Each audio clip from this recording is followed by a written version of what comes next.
السلام علیکم ناظرین کرام، شروع کرتی ہوں اللہ تعالیٰ کے بابرکت نام سے جو بڑا مہربان اور نہایت رحم والا ہے۔ حضرت اسرائیل علیہ السلام نے جب حضرت ادریس علیہ السلام کو دوزخ کے ساتھ سبق دکھلائے، انہوں نے ملک الموت سے کہا، بھائی مجھے بہشت دیکھنے کی آرزو ہے تاکہ میں اسے دیکھ کر خوشی حاصل کروں اور اللہ تعالیٰ کی زیادہ سے زیادہ عبادت کروں۔ حضرت اسرائیل علیہ السلام ان کو بہشت کے دروازے پر لے گئے۔ انہوں نے بہشت کے مناظر اپنی آنکھوں سے دیکھے۔ کہنے لگے، بھائی میں تلخی جان کنی کی چکھ چکا ہوں اور دوزخ بھی دیکھی، پر میرا دل پیاس سے جل رہا ہے۔ اگر اجازت دو تو بہشت میں جا کر ایک پیالہ پانی پی آؤں۔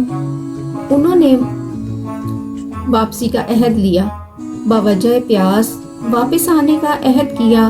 حضرت ادریس علیہ السلام نے کہ واپس آ جاؤں گا، اور اپنی نالین طوبہ درخت کے نیچے چھوڑ کر بہشت میں داخل ہو گئے۔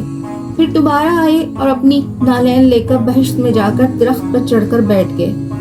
اب حضرت اسرائیل نے آواز دی تو کہنے لگے کہ اللہ تعالیٰ فرماتا ہے، ہر نفس کو موت کا مزہ چکھنا ہے، سو میں موت کا مزہ چکھ چکا۔ اور اللہ تعالیٰ فرماتا ہے، نہیں کوئی تم سے جو نہ پہنچے گا اس میں، سو میں دوزخ تک پہنچ چکا ہوں۔ اور پھر کہا، اللہ تعالیٰ فرماتا ہے، نہ پہنچے گی وہاں ان کو تکلیف اور نہ وہاں سے کوئی ان کو نکالے گا۔ یعنی جو ایک بار بہشت میں گیا وہ باہر نہیں آئے گا۔ میں ہرگز باہر نہیں آؤں گا۔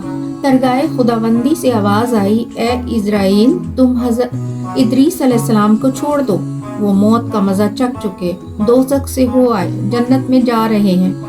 میں نے ان کی تقدیر میں یہی لکھا تھا۔